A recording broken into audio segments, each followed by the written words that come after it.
$1కి 90 రూపాయలు. అసలు ఏంటి కారణం? వరల్డ్స్ 4th లార్జెస్ట్ ఎకానమీ కదా మనం. మరి మన కరెన్సీ ఎందుకు అంత చీప్? 130 కోట్ల మంది భారతీయులు మొత్తం కలిపి చేసే పనికి ఈ ఒక్క నంబర్. ఈ నంబర్కి మనం ఎంత వాల్యూ ఇవ్వాలి? జీడిపి గ్రోత్ ఏమో 8%. నయా భారత్, విశ్వగురు ఇంత గర్వంగా చెప్పుకుంటున్నాం కదా, మరి మన కరెన్సీ వాల్యూ ఎందుకు పడిపోతుంది? నేషనల్ మీడియా న్యూస్లో అయితే రూపాయి పడిపోవడం మనకే మంచిదని చెప్తున్నారు. ఇందులో అసలు నిజం ఉందా? అసలు వాల్యూ పడడానికి కారణం ఏంటి? రూపీ వాల్యూని ఎవరు డిసైడ్ చేస్తారు? పెద్ద పెద్ద ఎకనామిక్ టర్మ్స్ లేకుండా సింపుల్గా ఇది ఎందుకు జరుగుతుందో ఒకసారి డీటెయిల్గా చూద్దాం. Hello everyone, welcome to world affairs. I'm Sampath. Content నచ్చితే ప్లీజ్ లైక్ అండ్ సబ్స్క్రైబ్. సింపుల్గా ఒక మాటలో చెప్పాలంటే, ప్రపంచంలో ఎవరైనా డాలర్స్ ఇచ్చి రూపాయలు కొనుక్కుంటే ఈ వాల్యూ 90 నుంచి 89 అవుద్ది. అదే ప్రపంచంలో ఎవరైనా రూపాయలు ఇచ్చి డాలర్స్ కొనుక్కుంటే ఈ వాల్యూ 90 నుంచి 91 అవుతుంది. అయితే ఎవరైనా డాలర్స్ రూపాయల్లోకి, రూపాయలు డాలర్స్లోకి ఎందుకు మార్చాల్సి వస్తుంది? దీనికి మెయిన్గా ఒక 5 ఫ్యాక్టర్స్ కాంట్రిబ్యూట్ చేస్తాయి. అవేంటో చూద్దాం ఒకసారి. నంబర్ 1 కారణం ఎక్స్పోర్ట్స్ అండ్ ఇంపోర్ట్స్. ఇండియా నుంచి వేరే దేశాలకి రైస్, మెడిసిన్స్, ప్రాన్స్ ఇలాంటి ఏదైనా ముడిసరుకు మనం ఎక్స్పోర్ట్ చేసినప్పుడు మనకి డబ్బులు రూపాయలు ఇవ్వాలి కాబట్టి డాలర్స్ని రూపీస్లో కన్వర్ట్ చేస్తారు. అప్పుడు రూపీ వాల్యూ పెరుగుతుంది. అదే మనం విదేశాల నుంచి ఏదైనా ప్రోడక్ట్ని ఇంపోర్ట్ చేసుకుంటే వాళ్ళకి డాలర్స్లో పే చేయాలి కాబట్టి రూపీ వాల్యూ తగ్గుతుంది. ఇండియా చేసుకునే ఇంపోర్ట్స్ లో మాక్సిమం ఆయిల్ ఇంపోర్ట్స్ ఉంటాయి, ఎందుకంటే మన దేశంలో ఆయిల్ లేదు కాబట్టి. సరే, ఆయిల్ లాంటి ప్రోడక్ట్స్ మన ఇండియాలో దొరకవు కాబట్టి ఇంపోర్ట్ చేసుకున్నాం అంటే అర్థం ఉంది. కానీ దాంతోపాటు మనం చేసుకునే luxury products like iPhone, gold, foreign cars, foreign brands ఏది మనం కొన్నా దానివల్ల రూపాయి వాల్యూ పడిపోద్ది. సో ఎప్పుడైతే మన ఎక్స్పోర్ట్స్ కన్నా మన ఇంపోర్ట్స్ వాల్యూ ఎక్కువ ఉంటుందో ఆటోమేటిక్గా రూపాయి వాల్యూ పడతానే ఉంటుంది. ఇంకా రెండో కారణం, మన ఇండియాలో ఫెసిలిటీస్ చూసో, టాలెంట్ని చూసో బయట దేశాల నుండి కియా మోటార్స్ లాంటివి, గూగుల్ ఏఐ డేటా సెంటర్ లాంటివి వచ్చి మన దేశంలో కంపెనీలు పెడితే ఇండియాలో వాళ్ళ బ్రాంచ్లు కట్టడానికి డబ్బులు కావాలి కాబట్టి డాలర్స్ని రూపాయల్లోకి మారుస్తారు. దీన్ని ఎకనామిక్ భాషలో FDI అంటారు, ఫారెన్ డైరెక్ట్ ఇన్వెస్ట్మెంట్. ఇలా ప్రపంచంలో ఉన్న దేశాలు మన దేశంలో డైరెక్ట్గా కంపెనీలు పెట్టడం వల్ల కూడా రూపాయి వాల్యూ పెరుగుతుంది. అదే ఇండియాలో ఓపెన్ మార్కెట్స్ ఉండవు, మొత్తం మొనోపొలి, అంతా అదానీ అంబానీయే కంట్రోల్ చేస్తారు. ఇక్కడ కరప్షన్ ఎక్కువ, ఇక్కడ జనాలు సరిగ్గా పని చేయరు. ఇలా ప్రపంచంలో ఉన్న కంపెనీస్ కి మన మీద నమ్మకం తగ్గి ఇక్కడ ఇన్వెస్ట్ చేయకపోతే రూపాయి వాల్యూ పడిపోద్ది. ఇంకా మూడో రీజన్, మన ఇండియాలో ఎవరైనా ఓపెన్ AI లాంటి స్టార్ట్అప్ పెట్టి దానికి విపరీతంగా లాభాలు వస్తే ప్రపంచంలో ఉన్న డబ్బున్న ఇన్వెస్టర్స్ అందరూ వచ్చి ఇండియన్ స్టాక్ మార్కెట్ లో ఇన్వెస్ట్ చేస్తారు. ఇండియన్ స్టాక్ మార్కెట్ లో ఇన్వెస్ట్ చేయాలంటే రూపాయలు కావాలి కాబట్టి అప్పుడు డాలర్స్ ని రూపీస్ లోకి మారుస్తారు. ఇలా ఎంతమంది బయట ఇన్వెస్టర్స్ వచ్చి మన స్టాక్ మార్కెట్లో ఇన్వెస్ట్ చేస్తే రూపాయి వాల్యూ అంత పెరుగుతుంది.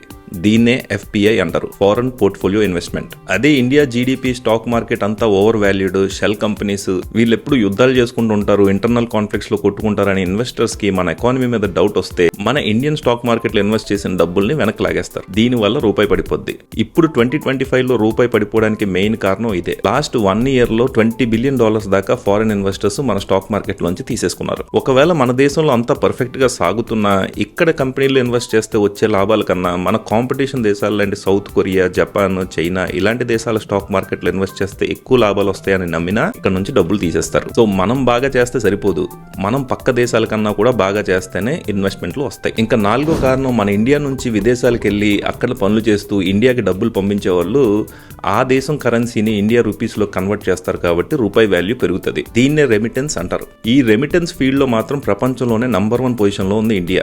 మన ఇండియన్స్ ప్రపంచంలో దుబాయ్ నుంచి అమెరికా వరకు అన్ని దేశాల్లో సెటిల్ అయ్యి అక్కడి నుంచి డబ్బులు సేవ్ చేసి ఇండియాకి పంపిస్తారు. మన రిజర్వ్ బ్యాంక్ దగ్గర ఉన్న ఫారెన్ ఎక్స్చేంజ్ డాలర్స్ కి ఇది ఒక మెయిన్ పిల్లర్ లాంటిది. అయితే ఈ రెమిటెన్స్ డబ్బులు కూడా ఈ మధ్య కాలంలో అనుకున్న స్థాయిలో పెరగట్లేదు. ఏదైనా డబ్బులు మిగిలితే ఇండియా పంపించి అక్కడ ఇన్వెస్ట్ చేద్దాం అనుకునే వాళ్ళకి ఏదైనా కారణం చేత ఆ డబ్బుల్ని మళ్ళీ వేరే దేశానికి పట్టుకెళ్ళాలి అంటే దాని మీద ట్యాక్స్లు అయ్యి పెంచడం వల్ల ఈ మధ్య ఇండియాలో ఇన్వెస్ట్ చేయడానికి NRS ఎక్కువ ఇంట్రెస్ట్ చూపించట్లేదు. ఇంకా ఐదో ఫ్యాక్టర్, మన కంట్రోల్లో లేని ఎక్స్టర్నల్ విషయాలు. అంటే ఇజ్రాయెల్లో కానీ రష్యాలో కానీ యుద్ధం జరిగినప్పుడు ఆయిల్ రేట్లు పెరిగిపోయి మన ఇంపోర్ట్ చేసుకోవాల్సిన ఖర్చు పెరిగిపోతుంటది. లేదా ఇప్పుడు అమెరికా కొత్తగా ఇండియా మీద వేస్తున్న టారిఫ్ల వల్ల ఇండియా ఎక్స్పోర్ట్స్ ఇంపాక్ట్ అయ్యి దానివల్ల ఎక్స్పోర్ట్ ఇన్కమ్ తగ్గిపోవడం. ఇంకా government instability, inflation, interest rates మన దేశంలో ఎలా ఉన్నాయో పక్క దేశంలో ఎలా ఉన్నాయో ఈ కంపారిజన్ మీద కూడా రూపీ వాల్యూ డిపెండ్ అయ్యి ఉంటుంది. అయితే ఇక్కడ మనం ఒక క్వశ్చన్ వేసుకోవాలి, ఈ రూల్స్ అన్ని దేశాలకి సేమే కదా, మరి ఏషియన్ కరెన్సీస్ లోనే 2025లో ఇండియన్ రూపీ అందరికన్నా వర్స్ట్ గా ఎందుకు పర్ఫామ్ చేసింది? ఫర్ ఎగ్జాంపుల్, చైనాలో కూడా ఆయిల్ లేదు, చైనా కూడా ఆయిల్ బయట నుంచే ఇంపోర్ట్ చేసుకుంటుంది.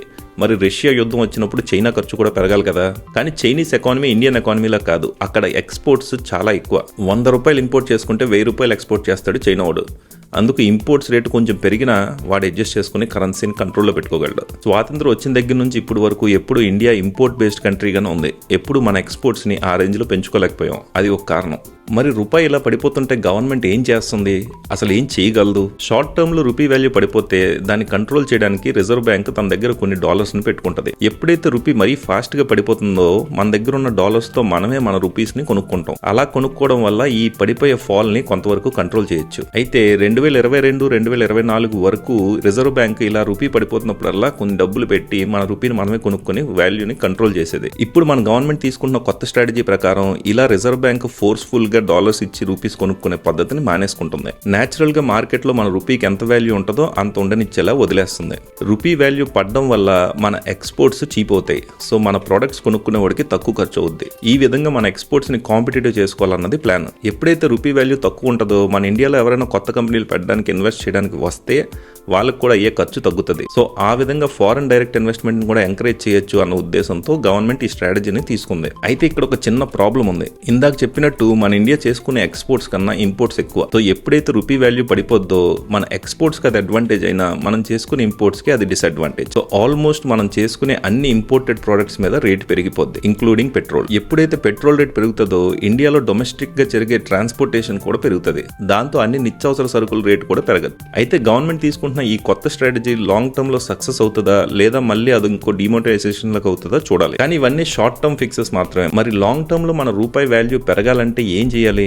నిజాలు మాట్లాడుకోవాలంటే స్వతంత్రం వచ్చిన దగ్గర నుండి మన రూపాయి వాల్యూ పడతానే ఉంది.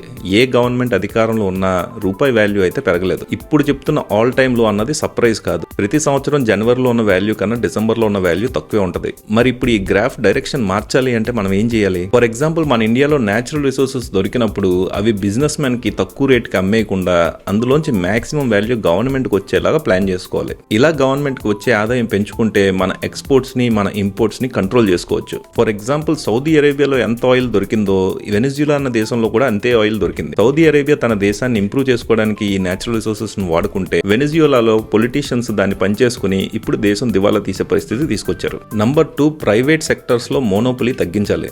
మార్కెట్స్ ని వీలైనంత ఓపెన్ చేయాలి. దీనివల్ల ఫారెన్ కంపెనీస్ ఇండియాలో ఇన్వెస్ట్ చేయడానికి ఇంట్రెస్ట్ చూపిస్తాయి. మార్కెట్స్ ఓపెన్ గా ఉంటే చిన్న కంపెనీలు, స్టార్ట్అప్స్ ఇన్నోవేటివ్ ఐడియాస్ తో కొత్త కంపెనీలు ఎస్టాబ్లిష్ చేయగలవు. ఇప్పుడు ఇండిగో క్రైసిస్ లో చూస్తున్నట్టే మొత్తం అంతా ఒకళ్ళ చేతిలో పెట్టేస్తే వాళ్ళు ఎలా పనిచేయాలో గవర్నమెంట్ చెప్పదు, గవర్నమెంట్ ఎలా పనిచేయాలో వాళ్ళు చెప్తారు. మన దేశానికి ఉన్న పవరే యూత్. మన యూత్ ని కులాల వైపు మతాల వైపు డైవర్ట్ చేయకుండా లేటెస్ట్ టెక్నాలజీస్ మీద, సైన్స్ మీద ఫోకస్ చేసేలా చేయాలి. ఫ్రీబీ పాలిటిక్స్ తగ్గించి జనాలకి పని అలవాటు చేయాలి. ఎంత ఎక్కువ పని చేస్తే దేశానికి అంత ఆదాయం పెరుగుతుంది, మనకున్న అప్పులు తగ్గుతాయి. ఎప్పుడైతే అప్పులు తగ్గుతాయో మనం అప్పుల మీద కట్టాల్సిన ఇంట్రెస్ట్లు కూడా తగ్గుతాయి. ఆటోమేటిక్ గా రూపీ వాల్యూ పెరుగుతుంది. మన ఫారెన్ పాలసీలో ఎక్స్పోర్ట్స్ అండ్ ఇంపోర్ట్స్ లో ఒక దేశం మీద డిపెండ్ అయినప్పుడు వాళ్ళు టారిఫ్లు అయ్యి పెంచితే మన ఎక్స్పోర్ట్స్ ఇంపాక్ట్ అవుతాయి. మన మార్కెట్స్ ని డైవర్సిఫై చేసుకోవాలి. ప్రపంచంలో ఉన్న అన్ని దేశాలకి మన ప్రొడక్ట్స్ ని ఎక్స్పోర్ట్ చేయడం స్టార్ట్ చేయాలి. కొత్త కొత్త డీల్స్ చేసుకోవాలి. ఇంటర్నేషనల్ కాన్ఫరెన్స్ల్లో వేరే దేశం వాళ్ళకి పంచ్ డైలాగ్ లేస్తే మన ఈగో సాటిస్ఫై చూడడానికి బానే ఉంటది. కానీ వీలైనంత వరకు మన డిప్లొమసీలో ఫ్రెండ్షిప్ కే ప్రయారిటీ ఇవ్వాలి. సరే, ఇప్పుడు చెప్పినవన్నీ గవర్నమెంట్ చేయాలి. మనం ఏం చేయాలి? ఇంపోర్టెడ్ ప్రొడక్ట్స్ కొనడం తగ్గించాలి. సరే, ఆయిల్ అంటే తప్పదు, మన దగ్గర లేదు, కొనుక్కోవాలి. కానీ కేజీల కొద్దీ బంగారాలని, ఐఫోన్ని, ఫారెన్ ఇంపోర్టెడ్ ప్రొడక్ట్స్ ని కొనకుండా Indian alternative, Indian made products ని కొంటే మన రూపీ వాల్యూ పెరగడానికి మనం హెల్ప్ చేసిన వాళ్ళం అవుతాం. మన దేశం గురించి మనం మబ్బుల్లో బ్రతకకుండా ఇలాంటి నంబర్స్ చూసినప్పుడు యాక్చువల్ రియాలిటీ చెక్ చేసుకోవాలి. మన పొలిటీషియన్స్, మీడియా అందరూ మనకు అబద్ధాలు చెప్పొచ్చు, కానీ ఇలాంటి నంబర్స్ అబద్ధాలు చెప్పవు. ఇది సింపుల్ మ్యాథ్స్ తో, ఎకానమిక్స్ తో డిరైవ్ చేసే నంబర్స్. ఇది హార్డ్ రియాలిటీ. ఇప్పటికిప్పుడు డాలర్ వాల్యూను 90 నుంచి 40 తగ్గించేస్తాం, 30 తగ్గించేస్తాం అని పొలిటీషియన్స్ చెప్తే మనం నమ్మకూడదు. అది సాధించాలంటే చాలా సిస్టమిక్ చేంజెస్ జరగాలి. కొన్ని పాలసీస్ తీసుకుంటే దాని రిజల్ట్స్ 10-15 ఇయర్స్ వరకు చూడకపోవచ్చు, కానీ అవి ఇప్పుడు తీసుకోవడం చాలా ఇంపార్టెంట్. అయినా మన పొలిటీషియన్స్ కి మనం కులాలు చూసి, మతాలు చూసి, ప్రాంతాలు చూసి ఓట్లు వేసినంతసేపు ఇలాంటి సిస్టమిక్ చేంజెస్ చేయాలన్న ఇంట్రెస్ట్ వాళ్ళకి ఎందుకు ఉంటది? మనం ఏది చూసి వాళ్ళకి ఓటేస్తున్నామో అదే మనకి ఇవ్వడానికి ట్రై చేస్తారు.